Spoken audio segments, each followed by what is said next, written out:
안녕하세요. 달콤한 언니입니다. 오늘은 살면서 절대 매달리면 안 되는 것들, 그것들에 대한 이야기를 해보려고 합니다.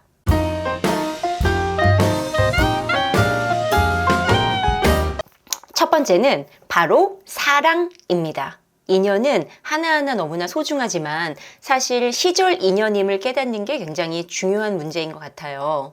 왜 우리 영원한 것은 없다라고 이야기하잖아요. 정말 영원한 것은 없기 때문에 지금 이 현재에 훨씬 더 집중하고 소중히 대해야 되는 이유가 아닌가라는 생각이 듭니다. 그러기에 지금 내가 사랑하는 그 사람에게 정말 나도 소중한 존재가 되기 위해 노력을 해야 하고 그 사람을 소중히 여겨줘야 하는 것 같아요.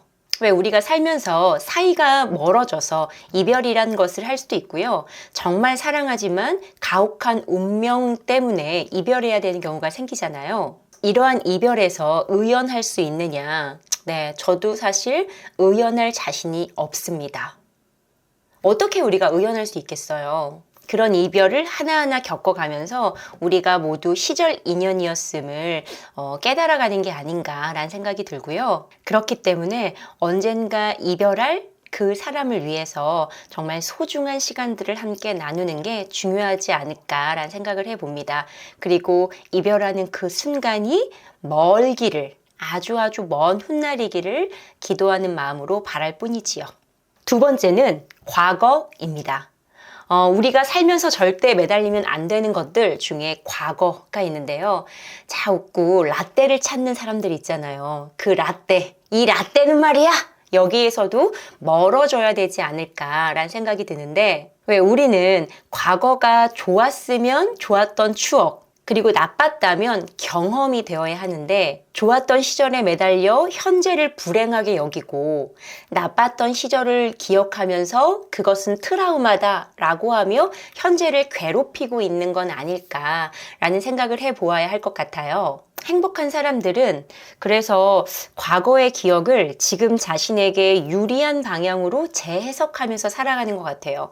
내가 예전에 과거에 힘들었다면 내가 그렇게 힘들었던 이유는 현재가 얼마나 행복한지, 지금 얼마나 내가 성장했는지, 이런 것들을 깨닫기 위한 과정이었다. 이런 식으로 재해석하면서 살아가는 사람들이 행복한 삶을 살아가는 삶이 아닐까라는 생각이 듭니다. 그리고 가끔은 그런 생각도 들어요. 내가 예전에 힘들었던 시간이 없었더라면 지금 만족할 수 있을까? 이런 생각을 하거든요. 내가 예전에 힘들었기 때문에 힘들었던 경험이 있기 때문에 지금 힘든 사람들을 조금 더 내가 더 끌어안을 수 있고, 그리고 지금의 행복과 만족감을 더 감사하게 여길 수 있는 것 같아요.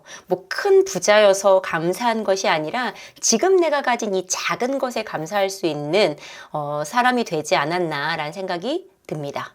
세 번째는 평가입니다. 이 평가에서 좀 자유로워져야 되는데 여러분, 이 평가가 정말 사람을 잡아요. 내가 90점을 맞아도 누군가 내게 중요한 사람이 그걸 90점밖에 못 맞았냐?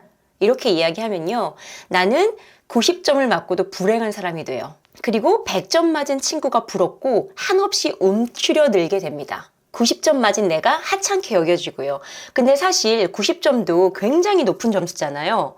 그 점수를 맞기 위해 내가 노력한 시간, 포기해야 했던 것들, 이런 것들이 얼마나 많냐고요. 그 시간들을 내 스스로 인정해줘야 되는데 누군가 나에게 그거밖에 못했냐라고 하면 그 시간들이 다 헛된 것이 되어버리고 내 스스로가 굉장히 하찮고 바보같이 느껴진답니다.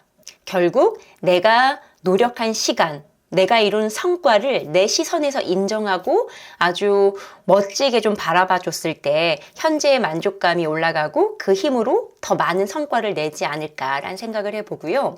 사회생활도 마찬가지인 것 같아요. 왜 사회생활에서 만나는 사람들은 내 일부분만 보고 떠들어 제끼잖아요. 근데 이 떠들어 제끼는 게 결국 내가 되는 경우가 있어요. 거기에서 자유로워질 필요, 거기서 좀 의연해질 필요가 있다라는 생각이 듭니다. 진짜 중요한 건 내 자신을 내가 어떻게 바라보고 있느냐?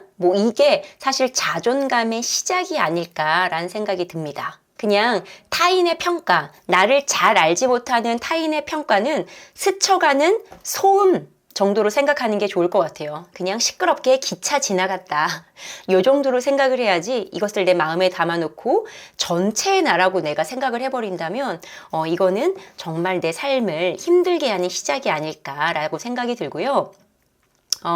가끔은 또 너무나 타인의 평가에 너무나 무딘 사람도 있어요. 근데 정말 중요한 것은 나를 평가할 수 있는 건 내 자신이어야 되고, 그리고 아주 의미 있는 사람이었을 때는 좀 귀담아 들을 필요가 있을 것 같아요. 예를 들어 뭐 1000명의 평가를 받는 거는 오히려 쉬울 수 있으나 내 와이프, 내 남편, 내 평가는 좋은 평가는 정말 쉽지 않은 거거든요. 그분들의 평가가 정말 나라는 사람을 대변하는 게 아닌가라는 생각이 들고요. 나에게 정말 의미 있는 사람 또는 내가 정말 존경하는 나의 가족 뭐 이런 사람들에게 받는 평가는 귀를 기울일 필요가 있는 것 같습니다. 근데 여기서 또 중요한 거는 늘 비교하는 부모, 늘 비교하는 사람의 이야기는 한 귀로 듣고 흘리시면 된다라는 이야기를 드리고 싶어요.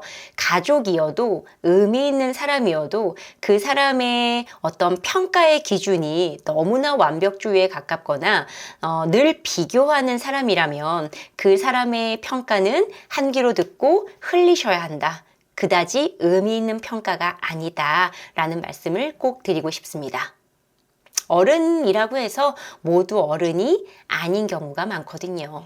네 번째는 바로 비교입니다. 우리는 비교에 매달리면 안 되는데, 남과 비교하는 습관은 사실 비참함이나 교만함만 가져다 주는 것 같아요. 내가 못나 보일 때는 한없이 비참하고, 그리고 나보다 못난 것 같은 사람을 볼 때는 한없이 우쭐한 교만함을 주거든요. 이게 내 삶에 썩 유익하지 않더라고요. 그리고 비교에서 벗어나면요, 열심히 하루하루 살아가고 있는 내 자신이 꽤나 멋져 보인답니다. 이렇게 치열하고 이렇게 혹독한 세상 속에서 이렇게 살아내고 있는 내 자신이 얼마나 뿌듯한지 몰라요. 그게 너무 힘들다면 인스타그램이나 페이스북을 끊어보기를 추천드린답니다. 네, 이렇게 4가지 살면서 매달리면 안 되는 것들에 대한 이야기를 해봤는데, 사랑, 과거, 평가, 비교, 이 4가지에서 우리가 완전하게 초연해질 수는 없겠지만 이것을 내가 매달리지 않음으로써 조금 더 자유로워질 수 있다라는 믿음을 가지고 하나하나 좀 벗어나는 그런 노력을 해봤으면 좋을 것 같습니다. 여러분은 어떤 부분에 매달리고 있는지 한번 생각해 보셨으면 좋을 것 같고요. 여러분의 생각과 경험을 댓글로 남겨주신다면 하나하나 보도록 할게요. 오늘 컨텐츠가 마음에 드셨다면 구독, 좋아요, 알림 설정으로 화답해 주시면 좋을 것 같고요. 우리는 다음 컨텐츠로 또 만나요. 고맙습니다. 달콤언니였습니다. 우리 자유로워져요. 안녕.